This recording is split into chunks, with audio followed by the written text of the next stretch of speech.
بسم اللہ الرحمن الرحیم۔ اللہ تبارک و تعالی نے اس آیت میں ایمان والوں کی ایک صفت کو اللہ نے بیان فرمایا۔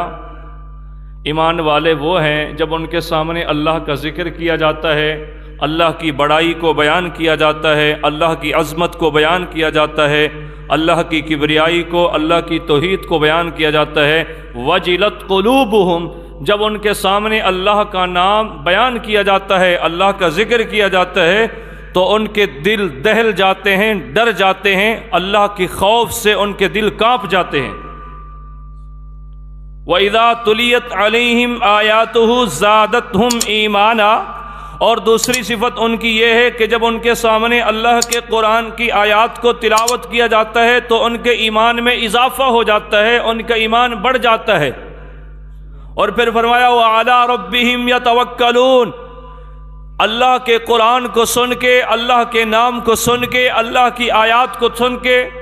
اللہ کی نشانیوں کو سن کے، اللہ کی قدرت کے بیان کو سن کے، ان کے ایمان میں جہاں اضافہ ہوتا ہے، جہاں ان کے دل دہل جاتے ہیں، دل ڈر جاتے ہیں، دل کانپ جاتے ہیں، دل لرز جاتے ہیں، وہاں تیسری بات یہ ہے وَعَلَىٰ رَبِّهِمْ يَتَوَكَّلُونَ، وہ اللہ کی آیات کو سننے کے بعد کسی پر بھروسہ نہیں کرتے، کسی پر توکل نہیں کرتے،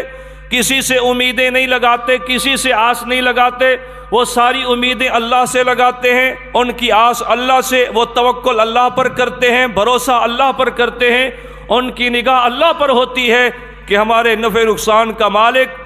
اللہ ہی ہے، ہمارا کار ساز اللہ ہی ہے، ہمارا مددگار اللہ ہی ہے، ہمارا وکیل اللہ ہی ہے۔ وَعَلَىٰ رَبِّهِمْ يَتَوَكَّلُونَ، وہ اپنے رب پر توکل اور بھروسہ کرتے ہیں۔ تو جب یہ آیات نازل ہوئی اس وقت جو ان آیات کا مصداق تھے نبی علیہ الصلوۃ والسلام کے اوپر، جب یہ آیات نازل ہوئی نبی علیہ الصلوۃ والسلام کے بعد اللہ نے جن کو ان آیات کا مصداق قرار دیا وہ نبی علیہ الصلوۃ والسلام کی جماعت، نبی کے صحابہ تھے۔ اس وقت وہی تھے نا ایمان والے۔ قرآن اس وقت نازل ہوا جب حضور علیہ الصلوۃ والسلام پر حضرت جبرائیل اللہ کے اس کلام کو لائے نبی علیہ الصلوۃ والسلام کے پاس، اور نبی علیہ الصلوۃ والسلام کی محفل میں، مجلس میں، صحبت میں، نبی علیہ الصلوۃ والسلام کے درس میں، آپ کی مسجد میں، آپ کے مدرسے میں، آپ کے مکتب میں بیٹھنے والے، آپ کی مجلس میں بیٹھ کے آپ کا واعظ سننے والے اس وقت جو اہل ایمان تھے وہ کون تھے؟ صحابہ تھے۔ تو اللہ تبارک و تعالیٰ نے صحابہ کی ان تین صفتوں کو قرآن میں بیان فرمایا کہ صحابہ وہ عظیم ہستیاں ہیں، وہ عظیم المرتبت انسان ہیں، وہ جلیل القدر انسان ہیں، وہ بہت بڑے عظمتوں والے انسان ہیں کہ جب ان کے سامنے اللہ کا قرآن پڑھا جاتا ہے ان کے دل ڈر جاتے ہیں، گویا اللہ اس بات کی گواہی دے رہے ہیں کہ میرے نبی کے صحابہ کے دل مجھے اللہ سے ڈرتے ہیں، کسی اور سے نہیں ڈرتے، میرے نام سے ان کے دل لرز جاتے ہیں، کسی اور کے نام سے نہیں لرزتے،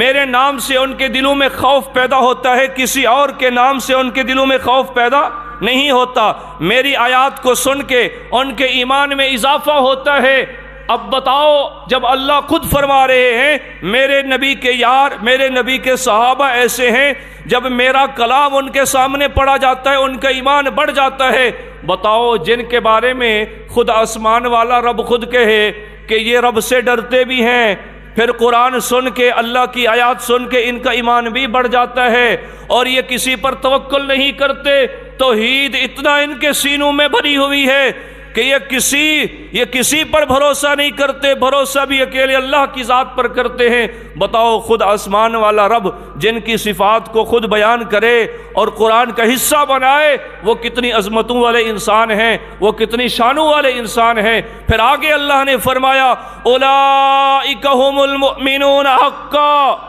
اللہ نے فرمایا ان کا ایمان بھی بڑھ جاتا ہے قرآن سن کے، ان کے دل بھی اللہ کے نام سے ڈرتے ہیں، یہ توکل بھی اللہ پر کرتے ہیں، اور پھر آگے فرمایا اولئک ھم المؤمنون حقا، یہ پکے سچے مومن ہیں، یہ خود نیلی چھت والا خدا، یہ آسمانوں کا مالک، زمین کا مالک، وہ پروردگار، وہ رب العالمین، وہ ساری کائنات کا خالق مالک خود اعلان کرتا ہے اولئک هم المؤمنون حقا، یہ نبی کے صحابہ جو ہیں پکے سچے مومن ہیں۔ خود اللہ کہتا ہے۔ اب بتاؤ جس کے بارے میں اللہ اتنی آیات بیان کرے، اور کہیں اللہ فرماتے اولئک هم الصادقون، اولئک هم الراشدون، اولئک هم المہتدون، اولئک هم الفائزون، اولئک هم المؤمنون حقا،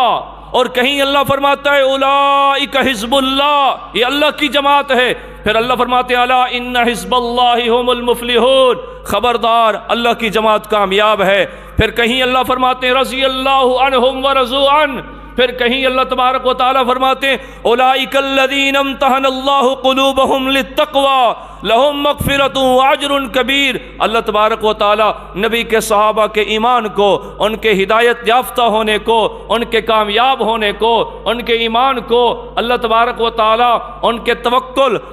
ان کے اللہ پر توکل اور بھروسے کو اللہ خود قرآن بنا کے اللہ خود بیان فرما رہے ہیں۔ اللہ خود ان کی تعریفیں کر رہے ہیں، گویا جس طرح قرآن اللہ کی توحید کو بیان کرتا ہے، نبی علیہ السلام کی رسالت کو بیان کرتا ہے، نبی علیہ الصلوۃ والسلام کی شان کو بیان کرتا ہے، نبی کی سیرت اور صورت کو بیان کرتا ہے، نبی علیہ الصلوۃ والسلام کی ختم نبوت کو جس طرح قرآن بیان کرتا ہے، اسی طرح یہ قرآن جو ہے نبی کے صحابہ کے ایمان کو، نبی کے صحابہ کی عزت اور عظمت کو بھی یہی قرآن بیان کرتا ہے۔ تو یہ وہ صحابہ ہیں جن کا تذکرہ میں آج آپ حضرات کے سامنے کرنا چاہتا ہوں۔ حدیث پاک میں آتا ہے نبی علیہ الصلوۃ والسلام کو، نبی علیہ الصلوۃ والسلام کے ساتھ نبی کے صحابہ کو اتنی پیار تھا، اتنی محبت تھی کہ نبی علیہ الصلوۃ والسلام کے صحابہ نے قسمیں کھا رکھی تھیں کہ جب ہم گھر سے اٹھیں گے رات کے وقت، سب سے پہلے جب حضور کا دیدار نہیں کریں گے، کسی اور دیکھیں گے بھی نہیں، تو نبی علیہ الصلوۃ والسلام کے صحابہ جب اپنے گھروں سے اٹھتے سب سے پہلے حضور علیہ الصلوۃ والسلام کے چہرے انور کا دیدار کرتے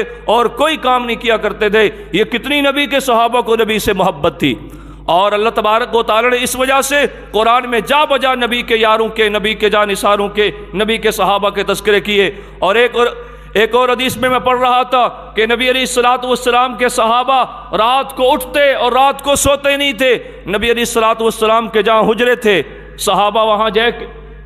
وہاں جا کے بیٹھ جاتے اور نبی علیہ الصلوۃ والسلام کے حجرے کو دیکھتے رہتے، آپ کے گھروں کو دیکھتے رہتے، اور دل میں یہی کہتے کہ یہ وہ جگہ ہے، یہ وہ حجرے ہیں، یہ وہ کمرے ہیں جہاں ہمارے آقا حضرت محمد الرسول اللہ، سب کہو صلی اللہ علیہ وسلم، آرام فرما رہے ہیں۔ صحابہ باہر بیٹھ کے حضور کے حجروں کو دیکھتے رہتے اور خوش ہوتے رہتے۔